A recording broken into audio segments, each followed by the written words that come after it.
धार की ऐतिहासिक भोजशाला में आज 40वें दिन भी सर्वे का काम चल रहा है। सर्वे की समय सीमा मध्य प्रदेश हाईकोर्ट की इंदौर खंडपीठ ने 8 हफ्ते के लिए बढ़ा दी है। एएसआई को 8 हफ्ते का अतिरिक्त समय दे दिया। जी हां, जिसके बाद यहां पर सर्वे चल रहा है। फिर से हाईकोर्ट ने एएसआई को 4 जुलाई से पहले सर्वे रिपोर्ट पेश करने के निर्देश भी दिए। अब एएसआई की टीम 50 मीटर के दायरे में काम कर सकती है। आज मंगलवार को पूजा भी होगी और इसी के साथ ही सर्वे की प्रक्रिया भी चलती रहेगी। भोपाल एयरपोर्ट को बम से उड़ाने की धमकी मिली है। ईमेल के जरिए एयरपोर्ट प्रबंधन को यह धमकी दी गई। धमकी मिलने के बाद एयरपोर्ट के मुख्य सुरक्षा अधिकारी विशाल शर्मा ने पुलिस में रिपोर्ट दर्ज कराई, जिसके बाद पुलिस ने अज्ञात के खिलाफ केस दर्ज कर दिया है। अब मामले में गांधीनगर और साइबर पुलिस जांच करेगी। वहीं धमकी के बाद पूरे एयरपोर्ट और प्लेन को चेक किया गया, लेकिन कोई बम नहीं मिला। अफवाह भी हो सकती है। भोपाल एयरपोर्ट को धमकी मिली है बम से उड़ाने की। बड़ी खबर, ईमेल के जरिए एयरपोर्ट प्रबंधन को यह धमकी दी गई। धमकी मिलने के बाद एयरपोर्ट के मुख्य सुरक्षा अधिकारी विशाल शर्मा ने पुलिस को यह सूचना दी। पुलिस को सूचना मिलने के बाद पुलिस ने अज्ञात के खिलाफ केस दर्ज कर दिया। अब मामले में गांधीनगर और साइबर पुलिस जांच करेगी। वहीं धमकी के बाद पूरे एयरपोर्ट और प्लेन को चेक किया गया है। पूरे एयरपोर्ट को चेक किया गया, चप्पे चप्पे पर चेकिंग हुई। जो फ्लाइट्स हैं उनकी भी चेकिंग हुई। प्लेन जो वहां पर मौजूद थे उस समय एयरपोर्ट पर, उन्हें भी चेक किया गया। सघन चेकिंग अभियान चलाया गया पूरे एयरपोर्ट में, लेकिन कोई बम नहीं मिला। कोई बम नहीं मिला है। गांधीनगर साइबर पुलिस इस मामले की जांच कर रही है। अधिक अपडेट के लिए सीधे भोपाल एयरपोर्ट आपको लिए चलेंगे। सीधे जुड़ रहे हैं हमारे साथ सूरज तिवारी। सूरज, फिलहाल क्या कुछ अपडेट है और क्या कुछ माहौल है एयरपोर्ट पर, भोपाल एयरपोर्ट पर, जरा तस्वीरों के माध्यम से बताएं हमें। जी देखिए सुमित, जिस तरह से भोपाल के राजा भोज एयरपोर्ट के साथ कई ऐसे एयरपोर्ट्स हैं जिसके ईमेल के माध्यम से उड़ाने की धमकी मिली थी, बम से उड़ाने की धमकी। उसके बाद से यहाँ के जो अधिकारी हैं उन्होंने भोपाल के गांधीनगर पुलिस थाने में एफआईआर दर्ज कराई है और गांधीनगर पुलिस का कहना है कि पूरे मामले की जाँच की जा रही है। जिस कंप्यूटर से ईमेल भेजा गया उसका आईपी एड्रेस ट्रेस करने की कोशिश की जा रही है ताकि पता चल पाए कि कौन व्यक्ति और कहाँ से ये ईमेल भेजा है। प्राथमिक दृष्टि से पुलिस का यह भी कहना है कि ईमेल जो भेजा गया वो फेक आईडी जैसा ऐसा लग रहा है। लेकिन भोपाल एयरपोर्ट की अगर बात करें तो जिस राजा भोज एयरपोर्ट में मैं मौजूद हूं, हर दिन की तरह अभी स्थिति सामान्य है। कोई ज़्यादा फोर्स नहीं बढ़ाई गई है।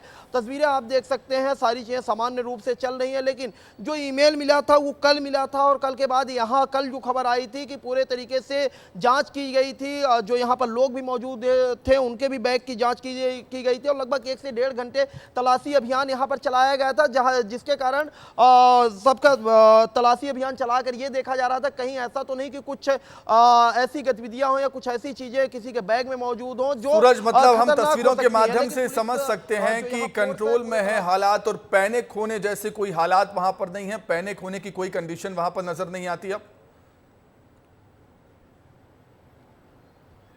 जी निश्चित तौर पर हालात कंट्रोल में है और कोई पैनिक सिचुएशन नहीं है। पुलिस लगातार जांच कर रही है। सुमित, जैसा कि मैंने बताया, पुलिस की कोशिश है कि उस आईपी एड्रेस को ट्रेस किया जाए कंप्यूटर के जिसके माध्यम से ईमेल भेजा गया था और जिसके माध्यम से ऐसी धमकी दी गई थी। राजा भोज एयरपोर्ट के साथ कई ऐसे और एयरपोर्ट शामिल हैं जिसे उड़ाने की धमकी दी गई थी। ऐसा पहली दफा नहीं है, इससे पहले भी आज से 2 साल पहले भी एक बार यही बात है। ये कोई पहली दफा नहीं है। इससे पहले एयरपोर्ट हो या फिर रेलवे स्टेशन हो, वहां पर बम से उड़ाने की धमकी दी जाती है। शरारती तत्व भी होते हैं जो अफवाह फैलाते हैं, डर का माहौल बनाने की कोशिश करते हैं। शायद ऐसा ही हुआ होगा इस बार भी। जी निश्चित तौर पर कुछ ऐसे लोग होते हैं और जब वो पकड़े जाते हैं तो पता चलता है वो मानसिक रूप से विक्षिप्त थे। बहुत सारे ऐसे कारण होते हैं जो ऐसा माहौल बनाते हैं कि ताकि अफरा तफरी का माहौल बचे। और जैसा कि आपने बताया कि एयरपोर्ट हो, रेलवे स्टेशन हो, अक्सर ऐसी खबर आती है कि वहाँ से किसी ट्रेन में, किसी फ्लाइट में बम रखने की सूचना मिलती है, उसके बाद तमाम फोर्स एक्टिव होती है और अफरा तफरी का माहौल मच जाता है। और ऐसा ही कल यहाँ हुआ। यहाँ पूरे चेकिंग अभियान, सर्चिंग अभियान चलाया गया। जो यात्री थे उनके बिल्कुल चेकिंग अभियान चलाया गया है, सघन थे। चेकिंग हुई है। कोई पैनिक होने की कंडीशन राजा भोज एयरपोर्ट पर नहीं है भोपाल के। बहुत शुक्रिया सूरज तमाम जानकारी के लिए, तस्वीरें हम तक पहुंचाने के लिए। अब बात चुनाव की हो जाए। मध्य प्रदेश में लोकसभा चुनाव के तीसरे चरण का चुनाव होना है, जिसको लेकर बीजेपी और कांग्रेस पूरी ताकत के साथ चुनावी मैदान में है। इनमें एक खास सीट है भिंड, जहां 25 अप्रैल को पीएम मोदी आए थे, हुंकार भरी थी। और वहीं आज राहुल गांधी भी इस सीट पर जीत की आस लिए चुनावी सभा करने जा रहे हैं। रिपोर्ट देखें। लोकसभा चुनाव के पिछले 2 चरणों की तुलना में इस बार कांग्रेस अधिक जोर लगाती दिखाई दे रही है। वहीं मतदान प्रतिशत बढ़ाने को लेकर बीजेपी भी सतर्क हो गई है। आज राहुल गांधी कांग्रेस प्रत्याशी फूल सिंह बरैया के समर्थन में भिंड में रैली करेंगे। ये मौजूदा चुनाव में राहुल गांधी का मध्य प्रदेश का दूसरा दौरा है। इससे पहले राहुल गांधी पहले चरण की सीट पर प्रचार के लिए 8 अप्रैल को मंडला और शहडोल में रैली करने आए। लेकिन भिंड में राहुल गांधी के आने के कई मायने, क्योंकि मध्य प्रदेश के चंबल इलाके में आने वाली ये लोकसभा सीट कई मायनों में बेहद खास है। इस लोकसभा सीट पर मध्य प्रदेश के 2 जिले भिंड और दतिया शामिल हैं। मध्य प्रदेश में बीजेपी की सबसे खास सीटों में से भिंड लोकसभा सीट भी मानी जाती है, क्योंकि यहाँ पर 1989 से लेकर 2019 तक सिर्फ बीजेपी के उम्मीदवार ही जीतते आ रहे हैं। भिंड लोकसभा में 8 विधानसभा आती हैं, जिनपे 4 पर कांग्रेस का कब्जा है तो 4 पर बीजेपी का। भिंड दतिया लोकसभा सीट पर विधानसभा के अनुसार टक्कर का मुकाबला है, इसलिए कांग्रेस इस लोकसभा में अपना पूरा जोर लगा रही है और किसी भी हाल में भिंड में जीतना चाहते हैं। इसीलिए राहुल गांधी भिंड में विशाल जनसभा करने जा रहे हैं। भिंड का जातिगत समीकरण, यहाँ पर करीब 3 लाख क्षत्रिय मतदाता है, वहीं 3 लाख ब्राह्मण वोटर हैं, करीब 3.5 लाख दलित वोटर। लेकिन यहाँ पर जातिगत समीकरण ज्यादा मायने नहीं रखते, क्योंकि इनका मिला जुला असर दिखाई देता है। तीसरे चरण में जिन 9 सीटों पर मतदान होना है, उनमें भोपाल, बैतूल, सागर, विदिशा, राजगढ़, भिंड, मुरैना, गुना और ग्वालियर शामिल है। और कांग्रेस के लिए भिंड लोकसभा सीट काफी मायनों में है और इसीलिए राहुल गांधी भिंड में प्रचार करने आ रहे हैं। लेकिन राहुल गांधी का यह दौरा कितना कारगर साबित होगा, ये तो चुनाव परिणाम के बाद स्पष्ट होगा। ब्यूरो रिपोर्ट, विस्तार न्यूज। तो ग्वालियर चंबल अंचल में मतलब भिंड में आज राहुल गांधी अपनी ताकत झोंकेंगे, फूल सिंह बरैया के पक्ष में प्रचार करेंगे। भिंड का राजनीतिक इतिहास, जातिगत समीकरण भी समझिए। राजनीतिक इतिहास ये कहता है 16 बार चुनाव हुए हैं, 9 बार बीजेपी जीती है, 5 बार कांग्रेस, मतलब बीजेपी काफी आगे है कांग्रेस से चुनाव जीतने के मामले में। ये इतिहास है भिंड लोकसभा सीट का। मुख्य मुद्दे क्या है वो भी जानिए। शिक्षा, स्वास्थ्य, गरीबी, बेरोजगारी, कृषि, कानून व्यवस्था, ये मुख्य मुद्दे हैं भिंड क्षेत्र के। जातिगत समीकरण बहुत अहम होता है ग्वालियर चंबल अंचल में। क्षत्रिय ब्राह्मण समाज करीब 3 लाख, दलित वोटर्स हैं करीब 3.5 लाख। जातिगत समीकरण बेहद अहम ग्वालियर चंबल अंचल में। आदिवासी और अल्पसंख्यक समुदाय करीब 4.5 लाख वोटर्स हैं यहाँ पर। धाकड़, किरार, गुर्जर, रावत समाज करीब 3 लाख। विधानसभा सीटों की बात करें तो कुल 8 हैं, 4 बीजेपी, 4 कांग्रेस।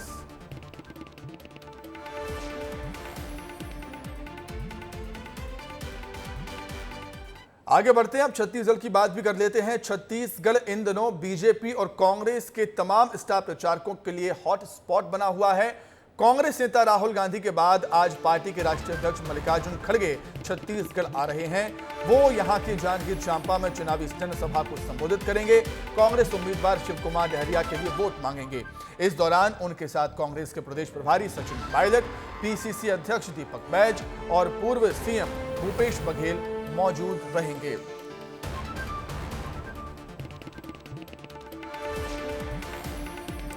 जांजगीर चांपा का राजनीतिक समीकरण इतिहास भी आपको बता देते हैं कि क्या कह रहा है समीकरण।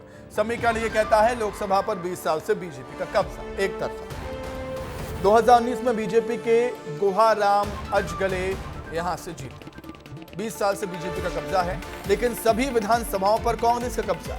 विधानसभा में सभी विधानसभाओं पर कांग्रेस का कब्जा। मुख्य मुद्दे रोजगार के लिए युवाओं का पलायन करना है। जानिए चांपा पेयजल आपूर्ति भी एक मुख्य मुद्दा है। पेयजल की समस्या यहां पर है। ग्रामीण अंचलों में, गांव में सड़क निर्माण भी एक मुख्य मुद्दा है। दूरस्थ जो ग्रामीण क्षेत्र हैं वहां तक अभी सड़क नहीं पहुंच पाई है। प्रत्याशी कौन कौन है वो भी जान लीजिए। बीजेपी की तरफ से महिला प्रत्याशी हैं कमलेश जांगड़े, कांग्रेस की तरफ से हैं डॉक्टर शिव कुमार डहरिया।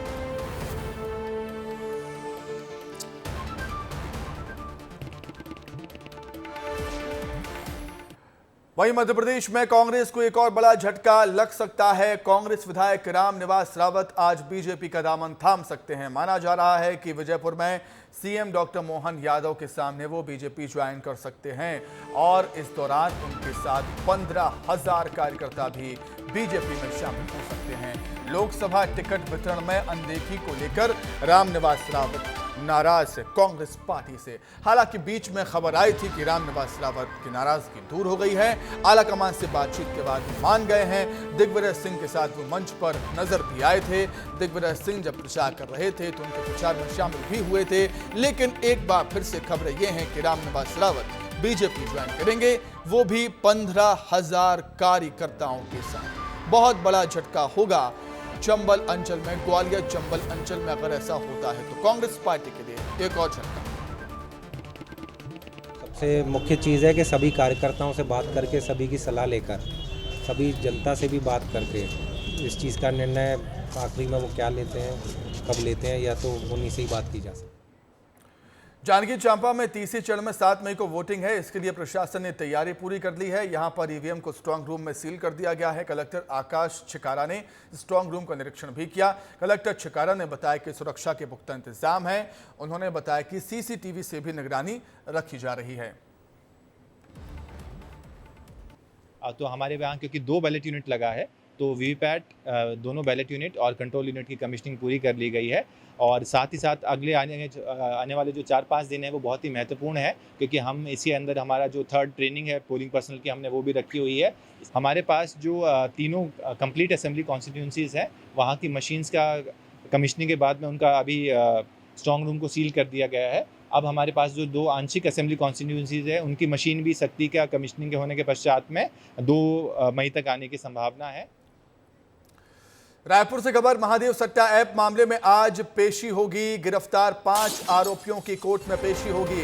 रितेश यादव, राहुल वक्ते, सतीश चंद्राकर, सुनील दमानी, इनकी पेशी होनी है आज। सुनील दमानी, सतीश चंद्राकर, राहुल वक्ते और रितेश यादव। 6 दिन की रिमांड खत्म हो रही है आज इन आरोपियों की, 5 आरोपियों की।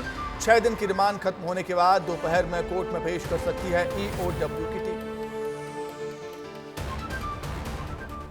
तो गिरफ्तार 5 आरोपियों की आज कोर्ट में पेशी है। महादेव सट्टा ऐप से जुड़ा हुआ यह मामला रितेश यादव, राहुल वक्ते, सतीश चंद्राकर, सुनील दमानी की आज पेशी है। 6 दिन की रिमांड पर लिया गया था ईओडब्ल्यू की टीम की तरफ से और 6 दिन की रिमांड खत्म हो रही है। आज फिर से कोर्ट में पेश किया जाएगा। हो सकता है ईओडब्ल्यू की टीम रिमांड और मांगे कोर्ट से पूछताछ करने के लिए।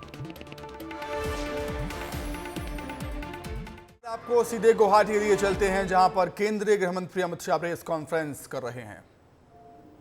कोर्ट से जनादेश मिल गया तो राम मंदिर के निर्माण में भी हमारी सरकार ने पूरी अनुकूल जमीन तैयार करने में अपनी भूमिका करी।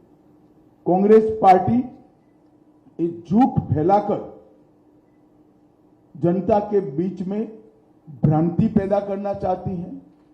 मैं ये बात स्पष्ट कर देना चाहता हूं कि Bharatiya Janata party ST, SC, OBC के आरक्षण की समर्थक है और हमेशा इसके संरक्षक के रूप में अपनी भूमिका निभाएगी। ये बात नरेंद्र मोदी जी ने भी कई बार सार्वजनिक भाषणों में स्पष्ट की।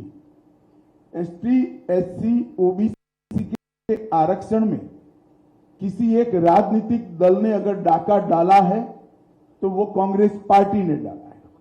सबसे पहले उन्होंने संयुक्त आंध्र प्रदेश में मुसलमानों को रिजर्वेशन दिया। वो रिजर्वेशन के कारण ओबीसी का रिजर्वेशन कटा। उसके बाद में कर्नाटक में रातों रात कोई सर्वे के करे बगैर, पिछड़ापन तय करे बगैर सारे मुसलमानों को ओबीसी कैटेगरी में डालकर उनके लिए 4% का कोटा रिजर्व कर दिया। इससे भी पिछड़ा वर्ग का रिजर्वेशन कटा है। भारतीय जनता पार्टी स्पष्ट रूप से मानती है कि धर्म के आधार पर आरक्षण संविधान सम्मत नहीं है, गैर संवैधानिक है, और जब भी इन राज्यों में हमारे पास अधिकार आएगा, हम ये धर्म के आधार पर लादे गए आरक्षण को समाप्त कर कर एसटी, एससी और ओबीसी को हम न्याय दिलाने का काम करेंगे। मित्रों, उनकी हताशा, निराशा इस स्तर पर पहुंच गई है कि उन्होंने मेरा और कुछ भाजपा नेताओं का फेक वीडियो बनाकर सबके बीच में सार्वजनिक किया। मुख्यमंत्री, प्रदेश अध्यक्ष, इस कक्षा के व्यक्तियों ने भी इस फेक वीडियो को फॉरवर्ड करने का काम किया। अब स्पष्ट हो चुका है। सौभाग्य से मैं जो बोला था उसका भी रिकॉर्डिंग हुआ था, तो वो रिकॉर्ड हमने सबके सामने रखा। दूध का दूध, पानी का पानी हो गया और आज कांग्रेस पार्टी के प्रमुख नेता क्रिमिनल ऑफेंस को फेस कर रहे हैं। ये जो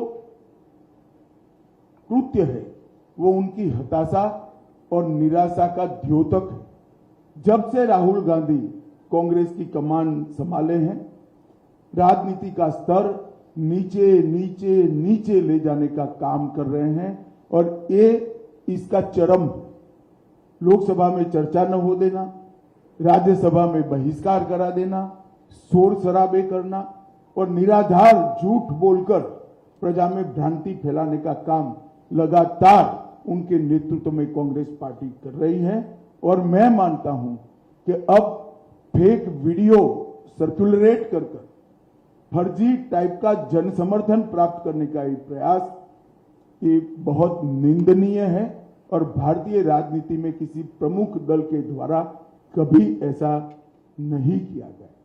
भाई और बहनों, मेरी आप सबसे करबद्ध निवेदन है, सत्य को जनता तक पहुंचाइए। जनता को गुमराह जो करना चाहते हैं उनको अपने सिद्धांतों के आधार पर, अपने कार्यक्रमों के आधार पर और अपने घोषणा पत्र के आधार पर चुनाव लड़ना चाहिए।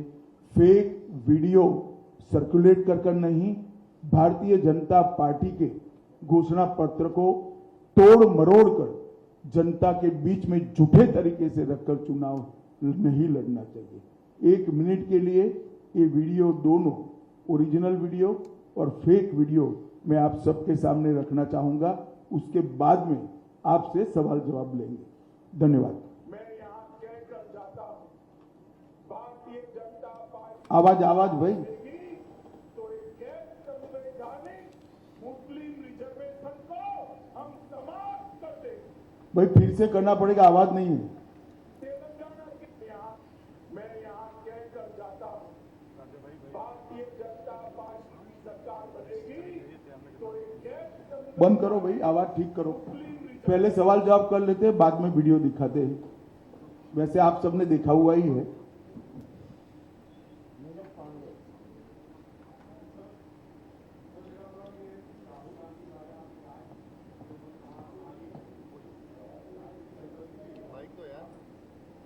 आपने चुनी कहा कि जब से राहुल गांधी ने कांग्रेस की कमान संभाली है तो राजनीति का स्तर नीचे गिरता गया है।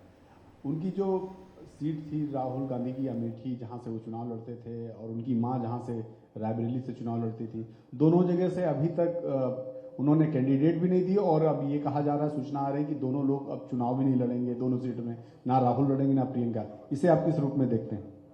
देखिए, मुझे मालूम नहीं है मीडिया आज सुबह से दिखा रहा है वो सच है या नहीं है, लड़ेंगे या नहीं लड़ेंगे वो भी मुझे मालूम नहीं है। मगर मेरा मानना है कि इतना कंफ्यूजन रखना ही उनको आत्मविश्वास नहीं है वो दिखाता है। उत्तर प्रदेश में जिस प्रकार की आज स्थिति बनी है, वो अपनी परंपरागत सीटें छोड़कर भागे हैं। मैं नहीं मानता वो लड़ने की हिम्मत कर पाए। मैं यहां अभी रहने दो भाई। मैं समझाता हूं भारतीय जनता पार्टी की सरकार अभी बंद करो भाई। तो एक गैर संविधान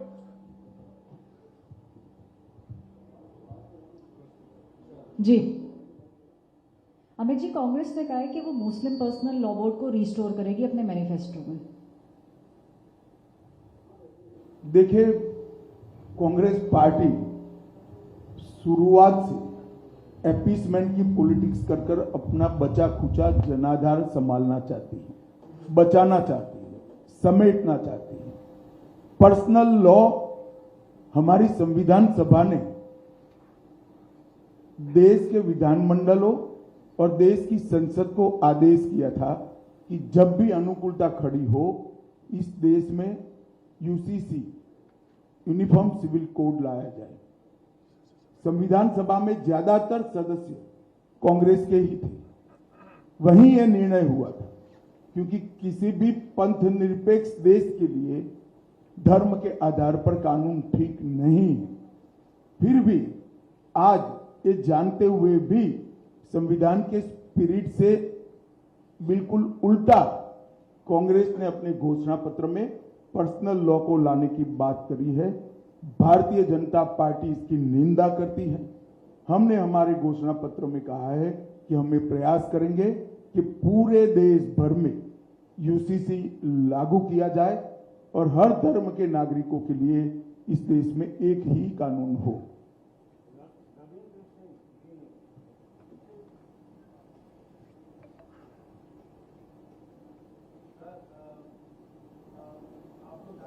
नारा लगा रहे हैं, उसमें लक्ष्य रखे हैं, उसमें कर्नाटक की बात भी आपने कही है। कर्नाटक में आपके सहयोगी जेडीएस के एक नेता रेवन्ना के कई आपत्तिजनक वीडियो का दावा कांग्रेस कर रही है और उसको लेकर आप लोग पर भी आरोप लगा रही है कि उनका बचाव कर रहे हैं। देखिए, श्री रेवन्ना का जो समाचार पत्रों में और चैनलों में चल रहा है वो बिल्कुल आघातजनक है। ऐसा सहन किया ही नहीं जा सकता और भारतीय जनता पार्टी का स्टैंड बहुत स्पष्ट है। हम देश की मातृशक्ति के साथ खड़े हैं, देश की नारी शक्ति के साथ खड़े हैं। नरेंद्र मोदी जी का पूरे देश को एक कमिटमेंट है कि कहीं पर भी मातृशक्ति के अपमान को सहन नहीं किया जाना। परंतु कांग्रेस पार्टी जो हम पर आरोप लगाना चाहती है, मैं छोटी सी बात पूछना चाहता हूं, वहां सरकार किसकी है? सरकार कांग्रेस पार्टी की है। फेक वीडियो आपके ध्यान में ही होंगे क्योंकि टाइम पर रिलीज किए गए हैं। और अब तक कार्यवाही कांग्रेस पार्टी ने क्यों नहीं की? कार्यवाही हमने नहीं करनी है। ये लॉ एंड ऑर्डर का इश्यू स्टेट का इश्यू है। प्रियंका जी हमसे सवाल पूछ रही है, मैं प्रियंका जी को कहना चाहता हूं, नरेंद्र मोदी जी और मुझसे सवाल पूछने की जगह आपके मुख्यमंत्री उप मुख्यमंत्री को सवाल करिए कि आपकी सरकार क्या कर रही है, क्यों जांच नहीं हो रही है। हम जांच के पक्ष में है और हमारे साथी दल जेडीएस ने भी उन पर कदम उठाने की घोषणा की है। आज शायद उनकी कोर कमेटी की मीटिंग है और कदम उठाए भी जाएंगे। इस प्रकार की घटनाओं को सार्वजनिक जीवन में, समाज में या निजी तौर पर कहीं पर कोई स्थान नहीं होना चाहिए। कठोर से कठोर कदम उठाने चाहिए। ये भारतीय जनता पार्टी का स्टैंड अफर है और उसमें कोई कंफ्यूजन भारतीय जनता पार्टी में किसी स्तर पर नहीं है। हम महिला शक्ति के अपमान का, मातृशक्ति के अपमान का घोर निंदा करते हैं।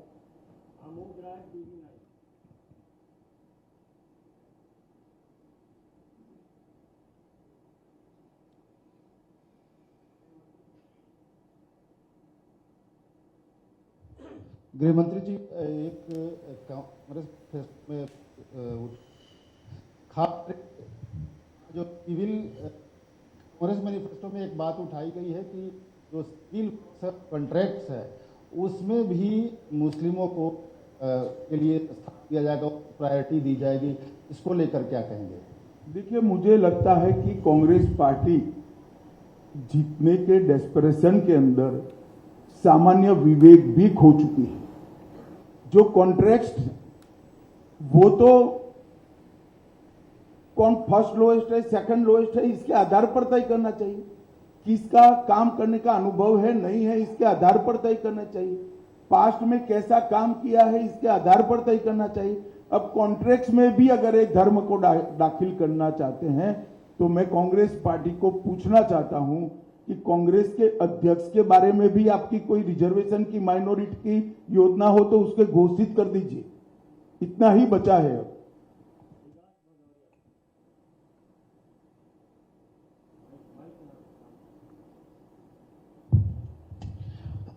अमित जी, मेरा सवाल ये है कि प्रधानमंत्री बार बार ये कह रहे हैं कि 100 दिनों के अंदर वो एक बड़े फैसले लेने वाले हैं। उनकी सरकार कई बड़े फैसले। विकास जी, 100 दिन होंगे, मालूम पड़ जाएगा। हम ही जीत कर आने वाले। थोड़ी क्यूरियोसिटी को शांत करें। चलिए, मेरा सवाल ये है, क्या कुछ नहीं निकलेगा भैया, क्यूरियोसिटी शांत करें। समान नागरिक संहिता को लेकर बार बार ये कहा जा रहा है कि शायद 100 दिन के भीतर लागू हो जाएगी। वो आपकी एक कल्पना है। हमने हमारे घोषणा पत्र में 5 साल के घोषणा पत्र में रखा है, उचित समय पर हो जाए।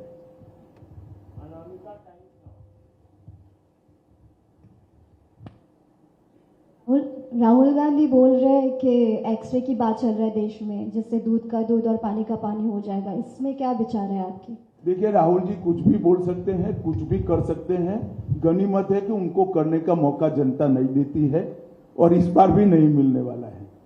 धन्यवाद। अब शायद वीडियो ठीक से प्ले हो पाए। मैं यहाँ कहकर जाता हूँ, भारतीय जनता पार्टी की सरकार बनेगी तो एक गैर संवैधानिक मुस्लिम रिजर्वेशन को हम समाप्त कर देंगे। ये अधिकार तेलंगाना के एससी, एसटी और ओबीसी का है, वो अधिकार उनको मिलेगा और मुस्लिम रिजर्वेशन को हम समाप्त कर देंगे। भारतीय जनता पार्टी की सरकार बनेगी तो एक गैर संवैधानिक एससी, एसटी और ओबीसी का है, वो रिजर्वेशन को हम समाप्त कर देंगे। रिजर्वेशन को हम समाप्त कर देंगे। तो दोनों वीडियो आपके सामने है। मेरा करबद्ध निवेदन है कि रिजर्वेशन के बारे में और इस फेक वीडियो के बारे में कांग्रेस जो भ्रांति फैला रही है, वो भ्रांति को निरस्त करने में मीडिया भी अपना सहयोग दे। और आप सभी का इतनी सुबह यहाँ आने के लिए बहुत बहुत धन्यवाद। नमस्कार। हाँ, बोलिए।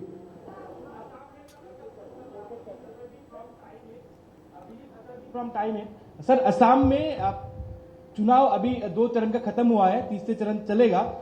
भारी संख्यक माइनॉरिटीज लोगों का ये मतलब सहाय मिल रहा है और नेतृत्व में दिखा जा रहा है। हिमंत विश्व शर्मा जी भी बहुत ही खास तौर से जगह जगह में माइनॉरिटी एरिया में कैंपेन कर रहे हैं और मुस्लिम का भारी तरफ से सपोर्ट मिले। इसका कारण क्या है?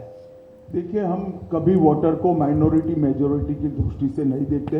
हर व्यक्ति भारत का नागरिक है, उसको इसी तरह से ट्रीट करना चाहिए।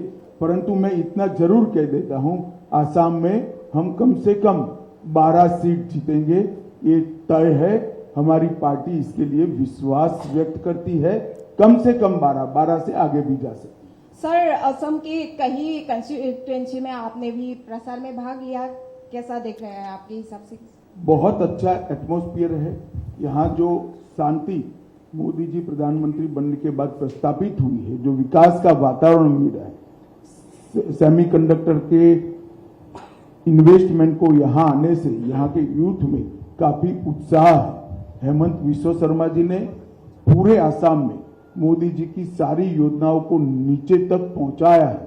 ढेर सारे भूमि कब्जा के केसों को रिजॉल्व किया है और आज आसाम की जनता इसके कारण पूरी तरह भारतीय जनता पार्टी के साथ है। और आसाम में हम गत समय की हमारी सीटों में भी बढ़ोतरी करेंगे। हम कम से कम 12 सीट जीतेंगे, 12 से आगे भी जा सकते हैं। अमित भाई, आप लगातार प्रचार में जा रहे हैं और आपकी पार्टी लगातार कह रही कि कांग्रेस है वो अपीसमेंट करे। आपने उसके मैनिफेस्टो को भी जिक्र किया, पर विपक्ष के कई नेताओं का यह कहना है कि आप भी तो राम के नाम पे वोट मांग रहे हैं। हमने राम पे नाम पर कभी वोट नहीं मांगा। हमने हमारे समय में राम मंदिर बना वो बता रहे हैं और उन्होंने प्राण प्रतिष्ठा के कार्यक्रम का बहिष्कार किया माइनॉरिटी वोट के डर से, वो बता रहे हैं। वोट देने का काम जनता को करना है। हमारे घोषणा पत्र में राम मंदिर बनना चाहिए और भारतीय जनता पार्टी कानूनी तरीके से राम मंदिर बनाएगी। वो 89 से हम 85 से कह, आज से नहीं कह रहे। और राम की ही कृपा है कि अब घोषणा पत्र में रखने की जरूरत नहीं है, मंदिर बन चुका है। अमित जी, दिग्विजय सिंह कह रहे हैं कि आप उनके बढ़ने की दुआ कर रहे हैं और केजरीवाल की पत्नी कह रही हैं कि जेल में बीजेपी उनके पति को मारने की कोशिश कर रही है। चलिए, ऐसी चीजें आपके अलावा शायद देश में कोई नहीं मानता है। जेल उनके पास है, जेल दिल्ली सरकार आपकी है, आप पार्टी के पास है, जेल का प्रशासन हमारे पास नहीं है। अब उनकी ही सरकार उनको मारने की कोशिश कर रही है तो उनको ही चिंता करनी चाहिए। फिर भी मुझे लिख कर कुछ भेजेगी तो हम कदम जरूर उठाएंगे। धन्यवाद। अमित जी, लास्ट आखिरी सवाल असम से ही है कि आप लोग कह रहे हैं कि इस बार वोटों में इजाफा हुआ है, वोट सीट का व्यवधान बढ़ेगा इस बार असम में, तो ये लोगों का कांग्रेस के प्रति मतलब खफा कांग्रेस के प्रति है, इसीलिए आपके तरफ रुझाव है या आपके कामों के? हमें नेगेटिव वोट नहीं मिल रहा है। नरेंद्र मोदी सरकार और हेमंत बिस्वा शर्मा सरकार के अच्छे कामों के कारण एक मजबूत पॉजिटिव वोट बैंक आसाम में जनरेट हुई है। हमारा पॉजिटिव वोट मिल रहा है, सकारात्मक वोट मिल रहा है। चलो भैया, हो गया, चलो, धन्यवाद। तो केंद्रीय गृह मंत्री अमित शाह प्रेस कॉन्फ्रेंस कर रहे थे फेक वीडियो को लेकर। जिस तरीके से फेक वीडियो उनका सोशल मीडिया पर वायरल